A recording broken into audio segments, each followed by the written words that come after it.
রাধে রাধে বন্ধুরা, রান্ধুনি তনুজা চ্যানেলে স্বাগতম। আজকে সোয়াবিন আর পেঁপে রেসিপি দেখাবো। কড়াই গরমে তেল দিব,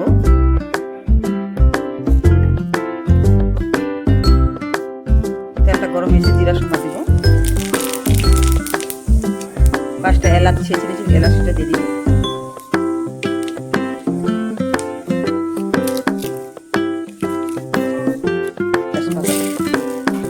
সোয়াবিনটা ঢেলে দিব। সোয়াবিনটা এখন ভাজবো।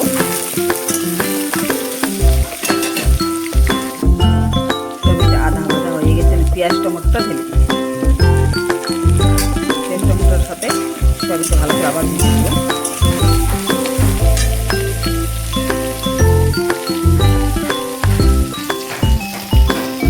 এখন পরিমাণ মতো নুন দিয়ে দিব, সাথে 1 চামচ মতো হলুদ।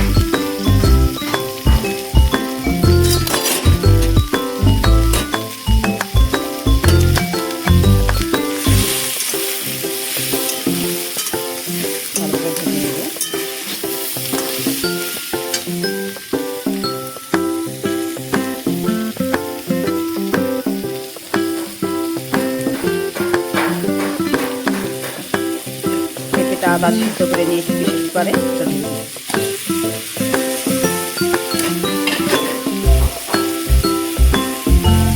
ভেজে দিয়ে সবজিটা আবার ভালো করে ভেজে নেব।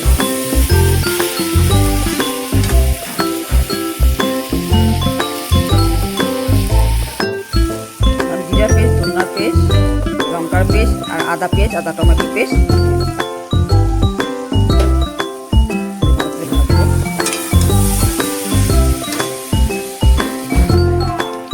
মশলা দিন।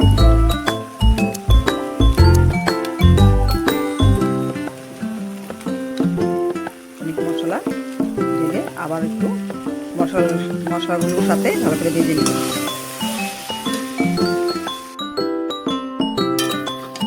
মশলাগুলোর সাথে ভাজা ভাজা হয়ে গেছে। এখন পরিমাণ মতন জল দিয়ে দিব।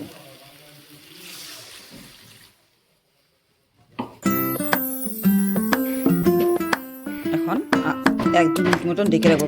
পেঁপেটা আধা সিদ্ধ হয়ে গেছে, প্রেসারে সিদ্ধ করে নিয়েছি হালকা। 2 মিনিট মতন ঢেকে রাখবো।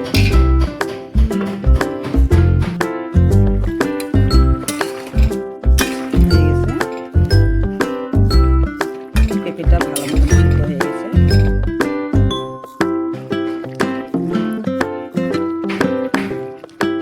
পেঁপে দিয়ে সোয়াবিন রেসিপি বানিয়ে খাবো।